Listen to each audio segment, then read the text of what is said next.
80 বছরে বুইরার নাম শিশু মিয়া, রাস্তায় ভিক্ষা করে, তার নাম হইলো বাদশা মিয়া। নামাজ রোজার খবর নাই, তার নাম হইলো ইমান আলী। চোখে দেখে না, তার নাম হইলো নজর আলী।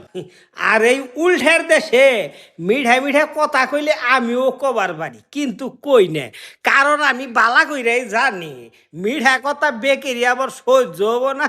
কারণ হইল গিয়া বেশিরভাগ মানুষেরই এখন ডায়াবেটিস। কিছু মানুষ যখন আপনাকে নিয়ন্ত্রণ করতে পারে না, তখন একটা অদ্ভুত পথ অবলম্বন করে।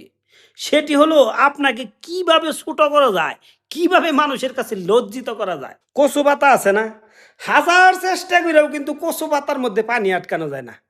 ঠিক তেমনি এই সমাজে কিছু মানুষ আছে, মানে আপন মানুষই আছে, যাগো আপনি হাজার চেষ্টা করে, মানে তাগনিকা যদি আপনার জীবনটাও দিয়ে দেন, তারপরেও তাও আটকাবার পারবেন না। একটা অভাবী মানুষের অভাব সারা জীবন থাকে না, কিন্তু একটা লোভী মানুষের অভাব সারা জীবন থেকে যায়। একটা গাড়ির চালক ভুল করে অ্যাক্সিডেন্ট করে, দোষ দেয় রাস্তার বাঘকে। ঠিক তেমনি কিছু মানুষও আছে যারা নিজেরাও অন্যায় করে দোষ দেয় ভাগ্যরে। যারা রাগী মানুষ তারা কোনোদিন কেউ অন্যকে বেইমানি করে না, আর বেশি ভালোবাসে বলেই অল্পতেই রেগে যায়।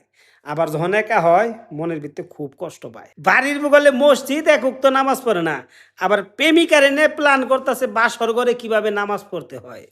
এইটা হইলো। এই যে আবার আরেক কথা, ভিডিও